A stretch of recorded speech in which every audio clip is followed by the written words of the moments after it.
जी قدرمنو کتونکو السلام علیکم د خپل یوټیوب چینل اسرار خبريال د پر ز تاسو په خدمت کې حاضر یم قدرمنو کتونکو زموږ نننې پروګرام شاته تاسو ګوره دا ودانی شاته د جنکو کالج د جنکو کالج نه اغه تر ګلاباد د هلکانو کالج دی د هلکانو کالج کې تقریبا 2000 پورې کسان چې کمنو سبق د جنکو په کالج کې تقریبا 800 پورې جنکې چې کمنو دا راځي چې په دې کې د یونین کونسل تازهګرام اسبن او خامپور هلکان او جنکې چې کمنو د اریسی ګلاباد سره د کالج ته پلند لارځي خو چونکې د کالج ته لار نشته سړک نشته تشه یو د پټي عام پل د پاغي باندې کوم دي تک چې کله باراني او خټي نو لکه مطلب دا دی بیا د په دې لار چې ډیر زیات تکلیف او تک پلیس خاکيږي اخرا خوېږي رالويږي او بیا ورسره د غاړه ته کوم لاندې چې کوشي د کالج په غاړه باندې خړګي ده دغه خړګي چې کوم دا چې کله راوځي نو بیا هم الکان چې کوم دنو دلته د هغه پورې ناس تر څو پوهچ دغه وب کمی شوی نه او دا اکثر په شکال کې په پسرلی کې چې کوم دنو د خړګي راوځي او دا خټي او بارانونه هم په دغه سیزن کې د جمی هم خټي او لکه مطلب دا چې چونکه په جمی کې باران کېږي نو بیا هم خټي نو دا اوس بیا جمی را روان دي په شکال خو تیر شو د خړګو او دغه سیزن خو تیر شو چې کوم سخت او تکلیف هغه تیر کو خو روان جمی دی او باغ کې دی بیا یو ځل چې کوم دنو داسې تکلیف سره به مخامخ کېږي چې په دغه خټو کې به کوم دنو زی متي ولاره تازهګرام اوسیدونکو یم څنګه چې تاسو ته پته ده چې دا زموږ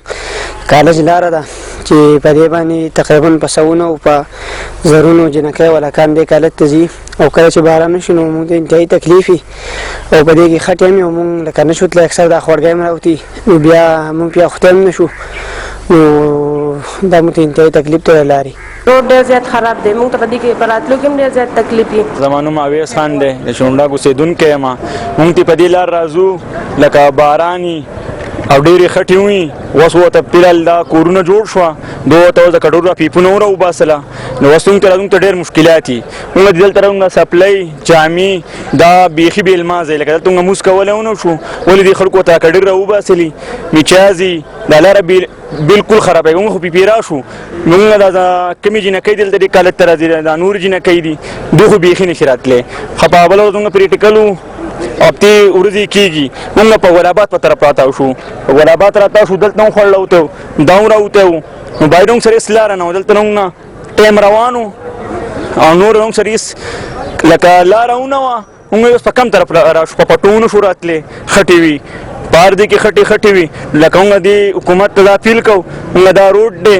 موږ دا ښه ښکلی جوړ کړي هغه ښکلی پې موږ راځو بیا کالج ته خراب دی چې باران کله نو دون ډېر وبای چې پیدل کم ماشومان سټوډنټس راځي نو هغه ته ډېر زیات پرابلم دي زما نوم الیان دی تازهګرام اوسیدونکی یم دا لاره خو موږ ته لنډه پرېوځي خو چې بیا په اوږدو راتاویږو نو ګلاباد کې کوشو بیا غاډي بل نه میلاویږي چې موږ به هغه طرف راشو نو کرایه هم راته سیوا کېږي او په دې طرف چې زموږ دا سپین یونیفام دی دا خو غونډ داسې شي چې په یو ورځ کې خراب شي او بیا کور هم وایي دا لارې غونډې داسې خرابې دي دا خړګۍ چې راوځي نو 2 سیټه راوځي نو موږ بیا نه شو په دې وختې په دې لاره چې موږ راځو نو ډېر دغه پي باران چې وشي خټې زیاتې خوړ پکې راوځي او تلل پکې هغه که نه زموږ مین مسله چې نو هغه زموږ د روډ مسله را کوم چې دا شوي تندروک د هسپتال نه والا او کالج پورې راغله نو هغه په شین اسمان کې خو لا خیر یو طرف ته که د هغې مسلې و چې کله باراني نو په هغې باندې بیا د تلو یعنې تلل چې هغه ډېر مشکلات دي ګلاباد ډګري کالج کوم انتظارګاه چې ده شوي هسپتال خواته دوستنې پرتې دي نو موږ خو یعنې کوم هلکان چې موږ په اخیستلو باندې کېنو خیر که په هغې کې باران راځي طوفان راځي سیلۍ راځي په هغې کې موږ برداشت کړو خیر ده خو زموږ کوم فیمیل سټاف چې د هغوی کله په جوارو کې ناست دي کله په پټو کې ناست دي نو زه چې په دې باندې هم دوی غور فکر وکړي نو مهرباني وي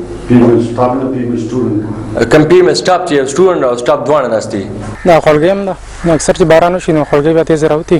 او ماشومان ته بې د وخته تکلیف وي خو مطلب پکار دی چې په دې طرف باندې موږ ته یو سړک وباسي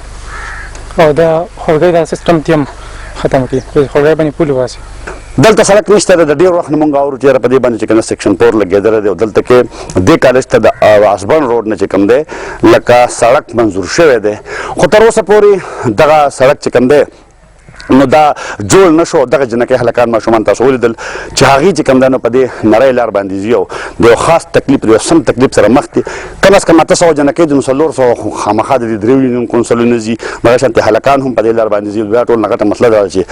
د جوارو سیزن یا نور فصلونه په لارو کې ولاړي نو هغه هم په خپله باندې یو خطره ده او دلته کې خلک چې کوم ځان بیا غیر محفوظ چې کوم دی نه محسوسوي. کم کورونه چې دلته جوړ شوي دي د هغې د کډرو د